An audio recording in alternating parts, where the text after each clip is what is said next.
We are here outside the Chi Health Center Omaha in Nebraska, where number 7 seed Loyola University Chicago just fell to number 2 seed Creighton University in the National Invitational Tournament. The final score was 70-61 in Creighton's favor.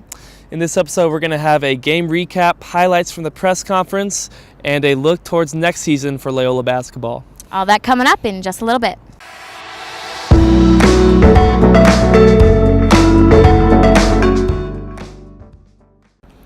I'm Hayley Spitler, joined with Conor Bergin. Now, a lot of Blue Jay fans are celebrating right now. Can you walk us through what Creighton did right tonight?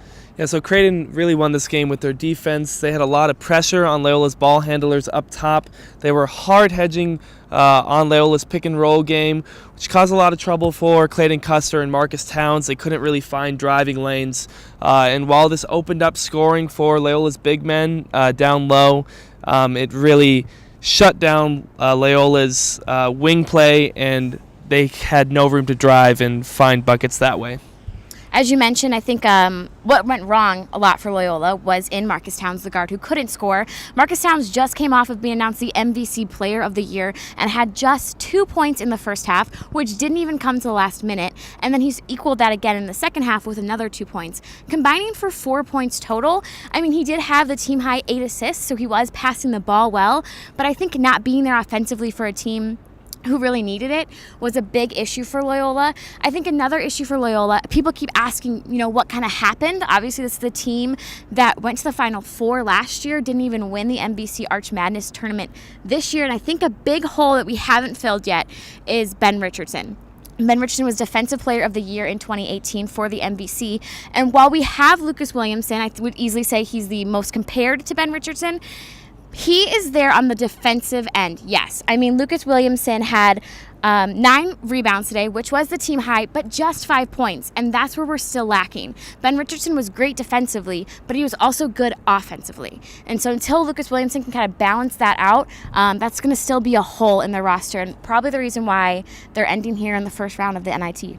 Mm-hmm. And the other thing, too, was Creighton really shot the ball well from three-point land.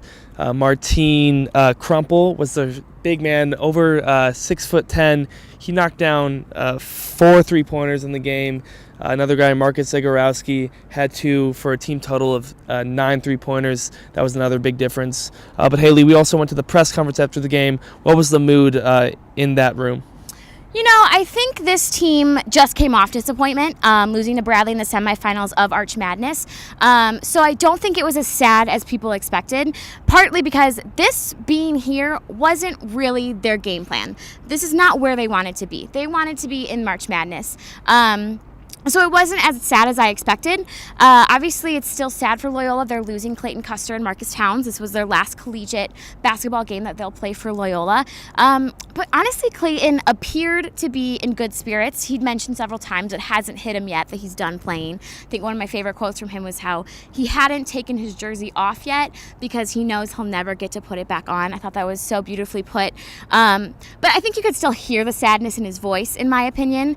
But what else did you really take away from that press conference? Yeah, I think both the players, was Clayton Custer and Cam Krutwig in the press conference with Porter Moser, both the players and the coach were happy with how the team showed out today. A lot of people thought that they might come in a little bit disappointed not making it to the NCAA tournament, and so they would play with less energy. They all thought that they really played their hearts out today. Clayton Custer said that they had been doing that all year. He was happy with how his team performed. They'd been through a lot of ups and downs, but they kept fighting. And in this game, it was no different. They were facing deficit. They faced the first half deficit. I think they were down by 10. They fought back to tie it. Then the second half, they were down for a lot of the game, but they kept kind of chipping away. They just couldn't mount the comeback. But Porter Moser did say that up until the end, they always thought that they were going to be able to win this game. Yeah, he mentioned even when they're down, they never think they're out, ever. Yep. I would also say, while this does mark the end of the season for men's basketball, and as we said, the end of the careers for Clayton Custer and Marcus Towns, there is still a lot to look forward to next season with this basketball team.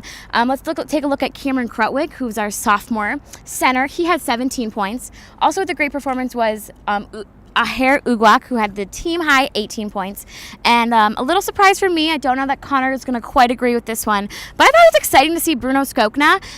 He had only 8 points, 2 of which were back-to-back threes, which we don't see quite often from Bruno. He was big in that comeback in the first half with those 2 back-to-back definitely threes. Getting the energy back going. But he also played 27 minutes, and I'm personally just not used to seeing number 4 on the court that much.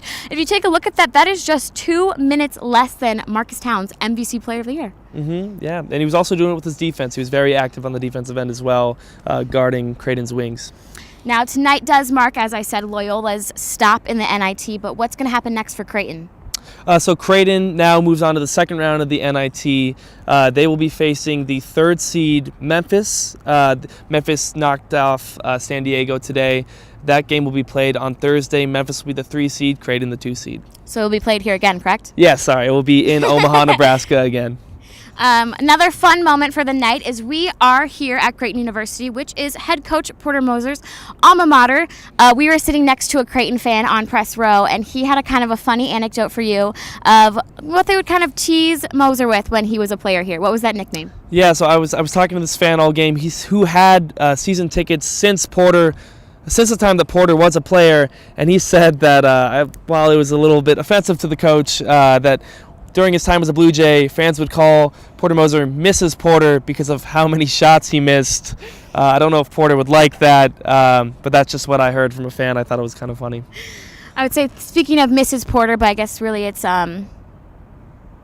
Mrs. Moser. Yes. She was sitting right behind head coach with her children, and I thought it was a really sweet moment. When the game ended, obviously she has stuck with her husband through highs and lows, getting fired from ISU all the way to making it to the Final Four out of nowhere.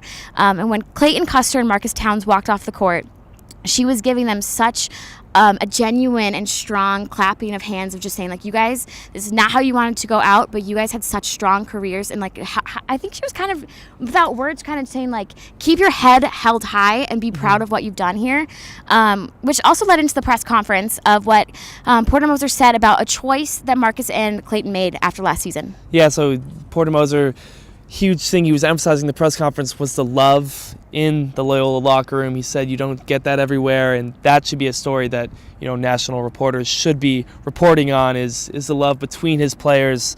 And he talked about Clayton and Marcus after last year. They graduated from Loyola, which means that with grad transfer rules, they could have transferred to anywhere in the country and been eligible to play right away. So after that Final Four run, some of people might have expected them to jump to a bigger program, maybe in a bigger conference, but Porter talked about how they stayed and that decision that they made to stick with this program because they love this team so much and this culture that they've created. Another thing I really loved from that press conference was when Porter Moser said how high class the team is, especially Clayton Custer and especially Marcus Towns. And last year I did have the privilege of getting to cover them all the way to the Final Four. And I remember being in the student center multiple times when little kids would come up and ask for autographs or ask for a picture. And it's so true. They always did stop. They always were really nice. Even to me as a student reporter, they would always, if they saw me anywhere, kind of stop and talk to me, even though I'm sure they didn't know my name. And I always thought that was super sweet and nice. And it's just kind of sad. This is my last men's basketball game I'm ever going to cover for Loyola, which is kind of crazy. But it was just really cool because, even though we lost, it's true. They're really good players. Yep, definitely. Well, thank you so much for joining us tonight and our recap of the NIT game.